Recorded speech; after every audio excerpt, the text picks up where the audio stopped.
ಆಕಾಶವಾಣಿ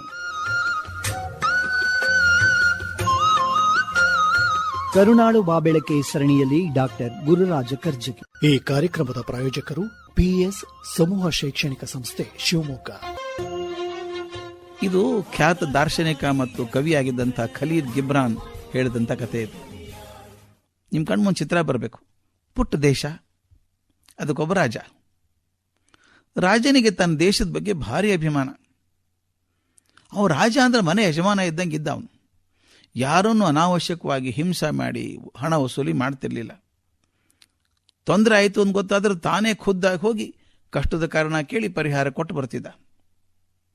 ಆದರೆ ಅವ್ರು ಬಿಗಿನೂ ಹೌದು, ಸುಳ್ಳರಿಗೆ ಮೈಗಳರಿಗೆ ಏನೂ ಅವಕಾಶ ಇರಲಿಲ್ಲ. ನಿರ್ದಯವಾಗಿ ಶಿಕ್ಷೆ ಕೊಡ್ತಿದ್ದ. ಒಳ್ಳೆ ಪ್ರಜೆಗಳು ಸುಖದಿಂದ ಇದ್ದರು. ಅವರೆಲ್ಲರೂ ಸದಾ ರಾಜನ ಕ್ಷೇಮವನ್ನು, ಅಭ್ಯುದಯವನ್ನು ಬೆಳೆಸ್ತಾ ಇದ್ರು. ಒಂದು ದಿವಸ ಈ ರಾಜ್ಯಕ್ಕೆ ಒಬ್ಬ ರಾಕ್ಷಸಿ ಬಂದ್ಲಂತೆ. ರಾಕ್ಷಸಿ ಸ್ವಭಾವ ಅಲ್ವಾ, ಇಷ್ಟೊಂದು ಜನ ಸಂತೋಷವಾಗಿರೋದನ್ನು ಕಂಡು ಆಕೆಗೆ ಆಶ್ಚರ್ಯ ಆಯಿತು, ಸಂಕಟನೂ ಆಯಿತು. ಒಳ್ಳೇದನ್ನು ಕಂಡು ಸಂತೋಷ ಪಡೋದು ರಾಕ್ಷಸರ ಗುಣ ಅಲ್ವಾ ಇದು? ಸಂತೋಷಕ್ಕೆ ಏನು ಕಾರಣ ಅಂತ ನೋಡೋಕೆ ಹೋದ್ಲು. ಈ ರಾಜ ಇದ್ದಾನಲ್ಲ, ಅವನ ಕಾರ್ಯಕ್ಷಮತೆ, ಜನರ ಮೇಲೆ ಇರುವಂಥ ಪ್ರೀತಿ ಮತ್ತು ಜನರಿಗೆ ರಾಜನ ಮೇಲೆ ಇರುವಂಥ ವಿಶ್ವಾಸ ಇದಕ್ಕೆ ಕಾರಣ ಅಂತ ಗೊತ್ತಾಯಿತು. ಈ ವಾತಾವರಣ ಕೆಡಿಸ್ಬೇಕಲ್ಲ ಹೇಗಾದರೂ ಮಾಡಿ. ಆಕೆ ಒಂದು ಉಪಾಯ ಕಂಡು ಹಿಡಿದ್ಲು. ಒಂದು ವಿಶೇಷವಾದ ಔಷಧಿ ತಯಾರು ಮಾಡಿದ್ಲಂತ ಆಕೆ. ಮಾಡಿ ಆ ರಾಜ್ಯದೊಳಗೆ ಎಷ್ಟು ಕುಡಿಯೋ ನೀರಿನ ಬಾವಿ ಇದಾವೋ ಎಲ್ಲ ಬಾವಿ ನೀರಲ್ಲಿ ಅದನ್ನು ಔಷಧಿ ಹಾಕ್ಬಿಟ್ಲು. ಜನಕ್ಕೇನು ಗೊತ್ತು ಪಾಪ, ಅದೇ ನೀರೇ ಕುಡಿಬೇಕಲ್ವಾ. ಎಲ್ಲರೂ ಕುಡಿದ ಮೇಲೆ 2 ದಿವಸಕ್ಕೆ ಅವರು ಪೂರ್ತಿ ಚರ್ಯನೇ ಬದಲಿ ಆಗೋಯ್ತು, ವ್ಯವಹಾರವೇ ಬದಲಿ ಆಗೋಯ್ತು, ನಡವಳಿಕೆ ಗುರ್ತು ಹತ್ತಲಾರ್ದಷ್ಟು ಬದಲಾಯಿತು. ಎಲ್ಲರೂ ಹುಚ್ಚರ ಹಾಗೆ ವ್ಯವಹಾರ ಮಾಡೋಕೆ ಶುರು ಮಾಡಿದರು. ಕೆಲಸಕ್ಕೆ ಹೋಗೋದು ನಿಲ್ಲಿಸಿದ್ರು, ಬರೀ ಗುಂಪು ಕಟ್ಟೋದು, ಹರಟೆ ಹೊಡೆಯೋದು, ಜೂಜಾಡೋದು ಶುರು ಆಗ್ಬಿಡ್ತು. ಒಂದೇ ಸಲ ಈ ಬದಲಾವಣೆ ಅನ್ಕೊಂಡು ರಾಜನ ಗಾಬರಿ ಆಯಿತು. ಇಷ್ಟು ದಿವಸ ಚೆನ್ನಾಗಿದ್ದು ಮಂದಿ ಹಿಂಗೇನಾಯ್ತಿದು, ಏನಾಯಿತು? ಮಂತ್ರಿಗಳನ್ನ ಕೇಳಿ ನೋಡಿದ, ಅವ್ರಿಗೂ ಗೊತ್ತಾಗಲಿಲ್ಲ ಏನು ಅಂತ. ಪ್ರಜೆಗಳನ್ನೇ ಮಾತಾಡಿಸಿ ನೋಡೋಣ ಅಂತ ಹೇಳಿ ಜನರ ಗುಂಪಿದ್ದಲ್ಲಿಗೆ ರಾಜ ಹೋದ. ಆಶ್ಚರ್ಯ, ಆ ಜನ ರಾಜನೇ ಗುರ್ತು ಹಿಡಿತಾ ಇಲ್ಲ. ಇವ ಹೇಳಿದಾಗ, ನೋಡಿ ಮೊದಲ ಹಾಗೆ ನೀವು ಪರಿಶ್ರಮ ಜೀವಿಗಳಾಗಬೇಕು, ಪ್ರಾಮಾಣಿಕರಾಗಬೇಕು, ಜೂಜು ಅದೆಲ್ಲ ಆಡಬೇಡಿಪ್ಪ ನೀವು ಅಂತ ಹೇಳಿದ ಪ್ರಜೆಗಳು ವಿಚಿತ್ರ ಅನಿಸ್ತಂತೆ. ಇವನು ಯಾರ್ರೀ ರಾಜ ಅನ್ಕೋತಾನೆ, ಅವನು ಹೇಳಿದ್ದ ಅರ್ಥವೇ ಆಗಲ್ಲ ನಮಗೆ, ಪಾಪ ತಲೆ ಕೆಟ್ಟಿರ್ಬೇಕು ಅವನಿಗೆ ಅಂದರು. ಪ್ರತಿ ದಿವಸ ರಾಜ ಹೋಗೋರು ಅವರೊಂದಿಗೆ ಮಾತಾಡ್ತಿದ್ದ. ದಿನ ಹೋದ ಹಾಗೆ ಪ್ರಜೆಗಳಿಗೆ ಒಂದು ಖಾತ್ರಿ ಆಯಿತು, ರಾಜನ ತಲೆ ಪೂರ್ತಿ ಕೆಟ್ಟು ಹೋಗಿದೆ.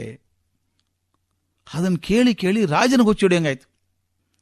ಅವನು ವಿಚಾರ ಮಾಡಿದ, ನಮ್ಮ ಮನೆತನ, ಈ ಅರಮನೆ ಪರಿವಾರದವರು, ಸುತ್ತಮುತ್ತ ಇರುವಂಥವ್ರು, ಅವ್ರು ಮಾತ್ರ ಸರಿಯಾಗಿದ್ದೀವಿ, ಉಳಿದವ್ರದೆಲ್ಲ ತಲೆ ಕೆಟ್ಟಂಗಾಗಿದೆಯಲ್ಲ, ಯಾಕೆ?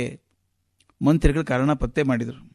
ಅರಮನೆಯೊಳಗೊಂದು ಬಾವಿ ಇದೆ, ಸುತ್ತಮುತ್ತಲಿರೋರೆಲ್ಲ ಆ ನೀರನ್ನೇ ಕುಡಿತಾರೆ, ಉಳಿದವರೆಲ್ಲ ಬೇರೆ ಬೇರೆ ನೀರು ಕುಡಿದಿದ್ದಾರೆ. 1 ತಿಂಗಳು ಆಗೋದ್ರೊಳಗೆ ರಾಜನಿಗೆ ಎಷ್ಟು ತಲೆ ಕೆಟ್ಟು ಹೋಯಿತು ಅಂದರೆ, ನಾನು ಏನು ಹೇಳಿದ್ರು ಜನಕ್ಕೆ ಅರ್ಥ ಆಗಲ್ಲ, ನಾನೇ ದಡ್ಡ ಹುಚ್ಚ ಅಂತಾರೆ, ಏನಪ್ಪ ಆಗಿತ್ತಿದು ಅಂತ ಹೇಳಿ ತಡ್ಕೊಳ್ಳಾರದೆ ಒಂದು ದಿವಸ ಹೋಗಿ ತನ್ನ ಪರಿವಾರದವ್ರನ್ನ ಕರ್ಕೊಂಡು ಹೋಗಿ ಆ ನೀರಿತ್ತಲ್ಲ ಊರಲ್ಲಿ ಜನ ಕುಡಿದ ನೀರು ಅದನ್ನೇ ಕುಡ್ದ. 2 ದಿವಸಕ್ಕೆ ಅವ್ರ ತಲೆನೂ ಕೆಟ್ಟು ಉಳಿದವ್ರಂಗಾಯ್ತು. ತಮಾಷೆ ಬರೀತಾನೆ ಖಲೀಲ್ ಗಿಬ್ರಾನ್. ಊರವರೆಲ್ಲ ಸಂತೋಷ ಪಟ್ರಂತೆ. ಪಾಪ ಇಷ್ಟು ದಿವಸ ನಮ್ಮ ರಾಜನಿಗೇನು ಆಗಿ ತಲೆ ಕೆಟ್ಟು ಹೋಗಿತ್ತು, ಏನೇನೋ ಮಾತಾಡ್ತಾ ಇದ್ದ, ಈಗ ಅವನು ನಮ್ಮಂಗೆ ಆಗಿ ಸರಿ ಹೋಗಿದ್ದಾನೆ ಅಂತ ಸಂಭ್ರಮ ಪಟ್ರಂತೆ.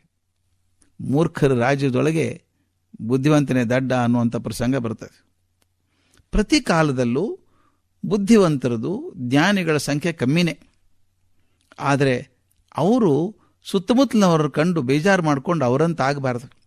ಬುದ್ಧಿಯನ್ನು ಸ್ಥಿಮಿತದಲ್ಲಿಟ್ಕೊಂಡು ಉಳಿದವ್ರನ್ನ ಬದಲಾಯಿಸ್ಲಿಕ್ಕೆ ಪ್ರಯತ್ನ ಮಾಡಬೇಕು ಅಂತ ಖಲೀಲ್ ಗಿಬ್ರಾನ್ ಹೇಳ್ತಾನೆ. ಏನು ಮಾಡಿದ್ರಿ, ನಮ್ಮ ಜನನೇ ಹಂಗಿದ್ದಾರೆ, ನಾನು ಹಾಗೆ ಇರಬೇಕು ಅಂತ ನಾಯಕ ಅಂದರೆ ಆತ ನಾಯಕ ಅಲ್ಲ. ನಾಯಕನಾದವನು ಸ್ಥಿಮಿತ ಇಟ್ಕೊಂಡು ಬದಲಾಗಿದ್ದಂಥ ಜನರನ್ನ ಸತತವಾಗಿ ಪ್ರಯತ್ನ ಮಾಡಿ ಬದಲಾಯಿಸೋದು ಅವನ ಧರ್ಮ, ಕರ್ತವ್ಯವೂ ಹೌದು. ಈ ಕಾರ್ಯಕ್ರಮದ ಪ್ರಾಯೋಜಕರು PS ಸಮೂಹ ಶೈಕ್ಷಣಿಕ ಸಂಸ್ಥೆ ಶಿವಮೊಗ್ಗ. ಶಿವಮೊಗ್ಗದ PS ಕಾಲೇಜಿನಲ್ಲಿ 2023-24ನೇ ಸಾಲಿಗೆ ಕಾಲೇಜು ದಾಖಲಾತಿಗಳು ನಡೆಯುತ್ತಿವೆ. PS ಕಾಲೇಜಿನಲ್ಲಿ BBA, BCom, BSc, BCA, BBA tourism and travels, BBA hospitality and event management ಹಾಗೂ MCom ಕೋರ್ಸ್ಗಳ ದಾಖಲಾತಿಗಾಗಿ ಸಂಪರ್ಕಿಸಿ 8147503084 ಅಥವಾ ಸಾಗರ ರಸ್ತೆಯಲ್ಲಿರುವ PSನ ಆಹ್ಲಾದಕರ ಕ್ಯಾಂಪಸ್ಗೆ ಖುದ್ದಾಗಿ ಭೇಟಿ ನೀಡಬಹುದು. ಕರುನಾಡು ಬಾಬೆಳಕೆ ಸರಣಿ ಕಾರ್ಯಕ್ರಮ ಪ್ರಸಾರವಾಯಿತು. ಪ್ರಸ್ತುತಿ ಡಾಕ್ಟರ್ ಗುರುರಾಜ ಕರ್ಜಗಿ. ನಿರ್ಮಾಣ ಎಸ್ಆರ್ ಭಟ್. ಪ್ರಸಾರ ಸಂಯೋಜನೆ ಎಂಜಿ ರವಿ. ಕರುನಾಳು ಬಾಬೆಳಕೆ ಸರಣಿಯು ಆಕಾಶವಾಣಿ ಭದ್ರಾವತಿ ಯೂಟ್ಯೂಬ್ನಲ್ಲಿ ಲಭ್ಯವಿದೆ. ಆಕಾಶವಾಣಿ ಭದ್ರಾವತಿ ಯೂಟ್ಯೂಬ್ಗೆ ಸಬ್ಸ್ಕ್ರೈಬ್ ಆಗಿ ಹೆಚ್ಚಿನ ಕಥನಗಳನ್ನು ಕೇಳಿ.